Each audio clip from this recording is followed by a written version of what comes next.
반갑습니다. 네, 반갑고, 네, 그리고 합격을 축하하고요. 좋죠? 네. 마음이 편하죠? 앞으로 발령 받을 때까지 그 기간이 있죠?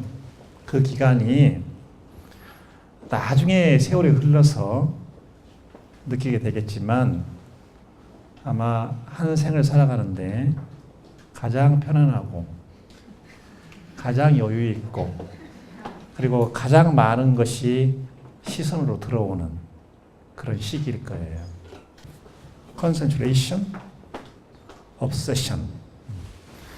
집중과 집착이라고 하는 거 쉽죠. 이 차이는 뭘 것 같습니까? 여러분들 앞으로 이제 교사 생활을 하시잖아요. 그럼 교실에서 수업을 진행하죠. 수업을 진행할 때 여러분 수업이 지금 잘 진행되고 있는지 그렇지 않은지를 확인하는 것 하나가 이겁니다. 집중입니다. 아이들이 집중하고 있는지. 아이들이 집중하고 있지 않다. 뭘 가지고 알 수 있습니까? 뭘 가지고? 아이들이 지금 내 수업에 집중하고 있어. 집중하고 있지 않아. 뭘 가지고 알 수 있을까요? 아이들 눈빛이에요. 눈빛이에요. 지금 데이트 하시는 분들 아시죠? 지금 데이트하는 분들 아세요? 여러분들 그 데이트할 때 상대방이 나에 관심이 있냐 없냐 딱 보시면 알아요. 눈빛이. 집중하고 있냐 집중하고 있지 않냐. 딴 생각하고 있다 이거 아닌 거예요. 그러면 그런 사람 빨리 그냥 가세요. 가세요. 에? 거의 맞아요. 그거는요. 집중을 해줘야 되거든요. 나한테. 그래서 관계에서 중요한 게 그겁니다. 교사와 학생 사이에 중요한 것이 집중해 주는 거예요. 아이들은 선생님이 집중하고 선생님은 아이들이 집중해 주는 겁니다. 애인관계 마찬가지죠. 저 남성이 저 여성이 나에게 집중해 주는 거예요. 그래야 그것이 건강한 연인관계로 성장 나아가는 거죠. 부부관계도 마찬가지죠. 부부관계도 우리나라에 잘 안 되는 관계가 어떤 관계입니까? 부모와 자식의 관계. 잘 안 되는 거죠. 왜 잘 안 될까요? 왜 잘 안 돼? 바로 이것 때문에. obsession 이것 때문에 집착을 해버린단 말이에요. 응? 아빠 입에서 나오는 말마다 날마다 너 공부 열심히 해서 이거 봐. 지금 저 아빠가 나에게 관심 있는 거야. 공부에 집착하는 거야. 그래서 이것과 이 두 개의 단어 사이의 차이는 뭘 것 같습니까? 차이는 이 두 존재가 있는데 이 두 존재 사이에 일정한 거리가 있냐 없냐는 거예요. 이 거리가 너무 떨어져 버리면 안 되죠. 그건 무관심이니까. 그런데 이 건강한 거리가 유지돼야 돼요. 적정 거리가 있어야 되는 거예요. 그래야 두 존재 사이가 좋아지는 거죠. 근데 이 집착은 뭐냐면 이 두 존재 사이에 적정한 거리가 없어요. 딱 붙어버리는 거예요. 이게 유착돼 버리는 거예요. 그럼 그때부터는 사람이 굉장히 피곤해지는 거죠. 영화배우 이 영화배우가 있죠. 그 영화배우가 출연한 영화 중에 대표적인 것이 브렉퍼스트 앳 티파니, 로먼 할러데이. 누구죠? 그 여주인공? 아드리 헵번. 아드리 헵번. 탐스럽죠, 그죠? 인생을 참 잘 살다간 사람이에요.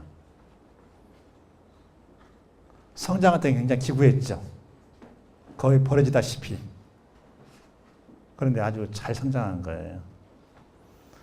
맨 마지막에 죽기 1년 전에 두 아들 옆에 앉혀놓고서 시를 읽어주면서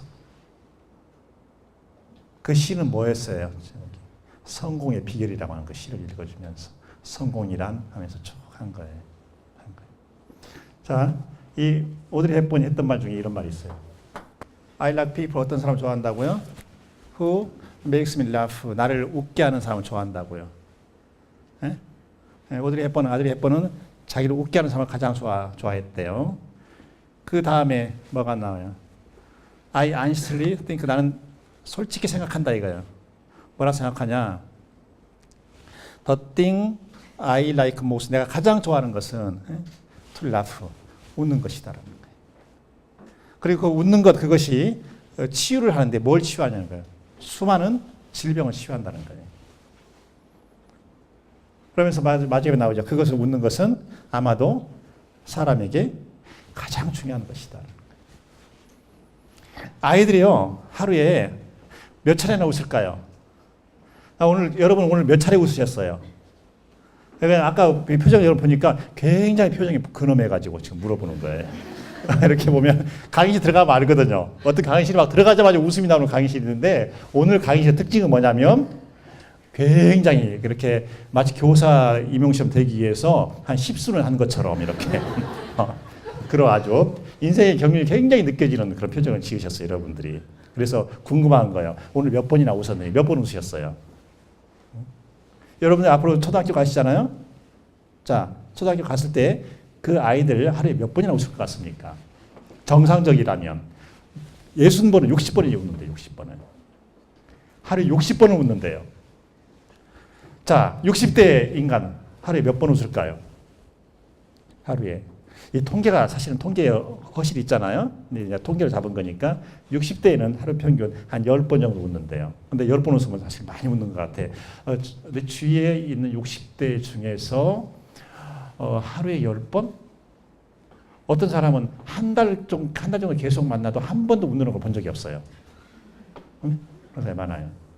그러니까 내가 젊느냐, 내가 젊다, 어리다, 난 늙었다 이것을 가늠하는 그 기준이 뭐가 있어요? 내가 얼마나 잘 웃는가라는 거예요. 그래서 이따가 가면서 한번 계산해 보세요. 내가 오늘 3번 웃었다. 그럼 엄청나게 늙었다. 나는 70대다 이렇게 생각하시면 돼요. 웃는 것이 중요하다는 거예요. 이건 뭘까요? 이게 그 오드리 헵번이 그냥 이렇게 그냥 멋있게 말을 했을까요? 그게 아니고 자기가 살아보니까 그렇다라는 거예요. 살아보니까. 그래서 많이 웃어야 된다는 거예요. 아이들은 언제든지 웃을 준비가 되어 있어요. 웃을 준비가. 아이들은 칭찬받으면서 웃고, 그렇죠? 때로는 혼나면서도 웃고 말이에요, 아이들은. 앞으로 교사로서 여러분이 살아가실 때 중요한 건요, 여러분도 계속 성장을 하셔야 된다는 거예요. 교사 앞에 성장하는 이 수식어가 붙어 있느냐, 붙어 있지 않느냐에 따라서 여러분 삶이 달라지는 겁니다. 성장해야 되는 거예요, 성장. 교육감도 성장해야 되는 거예요. 2019년 이렇게 시작하면서 굉장히 기분이 좋아요.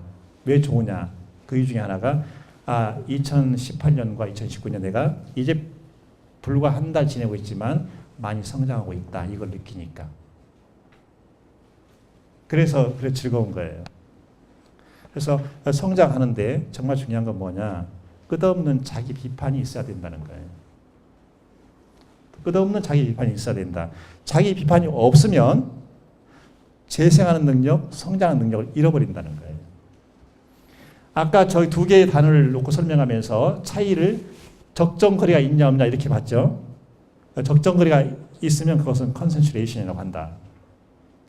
근데 이 적정거리, 이 자기 비판도 정도가 지나치면 안 돼요. 지나치면 어떻게 되겠어요? 지나치면 무력해져 버리는 거예요, 이게. 지나치면. 지나친 자기 비판하는 것이라 적정한 수준의 자기 비판을 쭉 해나가야 된다는 거예요. 이 말이 김성환 교육감의 말이 아니라 To Teach라고 하는, 가르친다는 것이라고 하는 책을 쓴 윌리엄 에얼스의 말이에요. 자기 비판을 놓쳐서는 안 된다는 거예요. 그러면 여러분들은 자기 비판을 계속 유지하고 있으면 계속 성장을 할 거다라는 겁니다.